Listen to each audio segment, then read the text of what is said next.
Sahabat Kompas.com, proyek kereta cepat Jakarta-Bandung diketahui mengalami pembengkakan biaya. Awalnya, proyek ini diperhitungkan membutuhkan biaya 86,5 triliun rupiah. Namun kini biayanya menjadi 114,24 triliun rupiah alias membengkak sebesar 27,09 triliun rupiah. Angka tersebut tentu tidak sedikit. Pemerintah kini membuka peluang pendanaan kereta cepat diambil dari APBN dengan skema penyertaan modal negara atau PMN BUMN. Padahal sebelumnya, pemerintah berikrar bahwa proyek ini tidak akan menggunakan uang rakyat sepeser pun.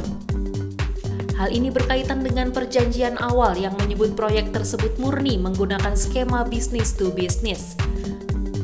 Selain pembengkakan dana ini, proyek kereta cepat juga gagal memenuhi target awal penyelesaiannya.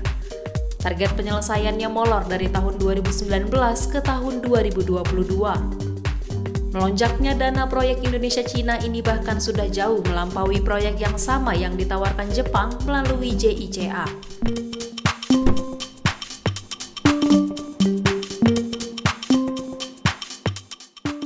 Menanggapi persoalan APBN yang kini menombok proyek kereta cepat, staf khusus Menteri BUMN Arya Mahendra Sinulinga berdalih terjadi masalah karena pandemi COVID-19. Arya menjelaskan alasan pertama adalah cash flow PT Wijaya Karya terganggu. Kedua, PT Kereta Api Indonesia juga terganggu dikarenakan mengalami penurunan penumpang selama pandemi COVID-19.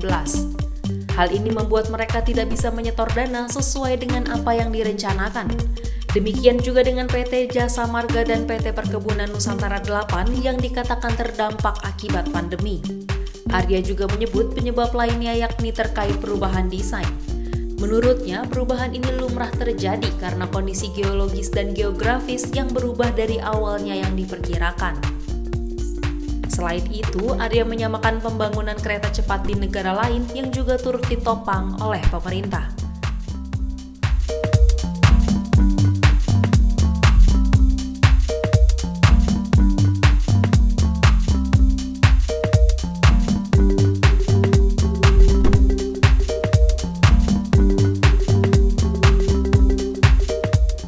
Dalam beberapa kesempatan, baik Presiden Jokowi maupun para jajarannya berulang kali menegaskan bahwa proyek kereta cepat Jakarta-Bandung murni dilakukan BUMN.